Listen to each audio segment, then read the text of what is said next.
સાબરકાંઠા જિલ્લામાં 238 ગ્રામ પંચાયતોની ચૂંટણીની મતગણતરી સવારે 7 વાગ્યાથી શરૂ થઈ। આ મતગણતરી જિલ્લામાં 8 તાલુકામાં સ્થાપિત કેન્દ્રોમાં હાથ ધરાઈ, જેમાં હિંમતનગર, ઈડર, પ્રાંતિજ, તલોદ, ખેડબ્રહ્મા, વડાલી, ઉશીના અને વિજયનગરનો સમાવેશ થાય છે।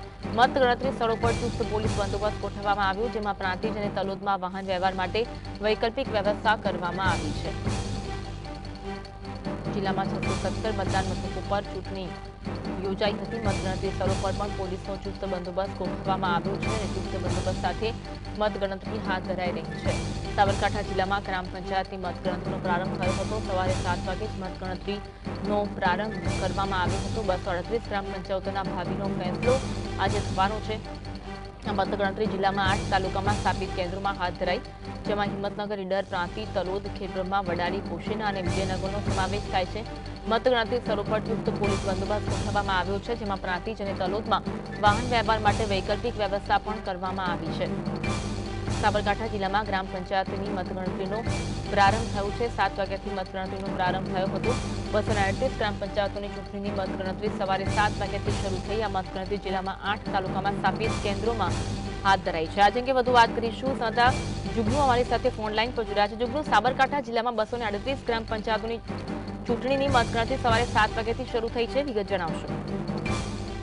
અન્વી, સાબરકાંઠા જિલ્લામાં 2 દિવસ પહેલા યોજાયેલી ગ્રામ પંચાયતોની ચૂંટણીના પરિણામ આજે આવવાના જાહેર થઈ ગયા છે। સવારે 7 વાગ્યાથી મતગણતરી પ્રક્રિયાનો શુભારંભ કરવામાં આવ્યો હતો, જેમાં 617 મતદાન મથકો પર ચૂંટણી યોજાઈ હતી અને 8 તાલુકામાં મતદાન માટેના મતગણતરી કેન્દ્રો કાર્યરત કરી દેવામાં આવશે। અત્યારે હિંમતનગરની વાત કરતા હિંમતનગર પોલિટેકનિક કોલેજથી માંડી અને મેડિકલ કોલેજ સુધીનો રોડ બંધ કરી દેવામાં આવ્યો છે। પોલિટેકનિક કોલેજમાં હાલમાં મતગણતરી શરૂ કરવામાં આવી છે, ત્યારે એક પછી એક ગામના પરિણામ આવી રહ્યા છે। જોકે ઈવીએમ ન હોવાને કારણે પરિણામ આવવામાં વિલંબ થઈ રહ્યો છે। જોકે હાલમાં અત્યારે પરિણામ આવતા કઈ ખુશી કઈ ગમના માહોલ જોવા મળી રહ્યા છે। લોકોના ટોળે એકઠા થયા છે।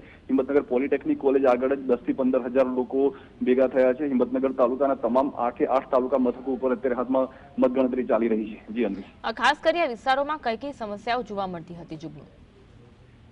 ખાસ કરીને અત્યારે હાલની વાત કરીએ તો પોશીના તાલુકો છે, ખેડબ્રહ્મા તાલુકો છે, વિજયનગર તાલુકો છે, તે વિસ્તારોમાં પાણીની સમસ્યા મહત્વની હતી। અત્યાર સુધીમાં સરકાર ત્યાં તે વિસ્તારોમાં નલ સે જલ યોજનાઓ કરોડો રૂપિયા તેમાં વાપર્યા છે, પરંતુ પાણી હજુ સુધી પહોંચ્યું નથી, જેના લઈને સ્થાનિક લોકોમાં ભારે આક્રોશ જોવા મળ્યો હતો।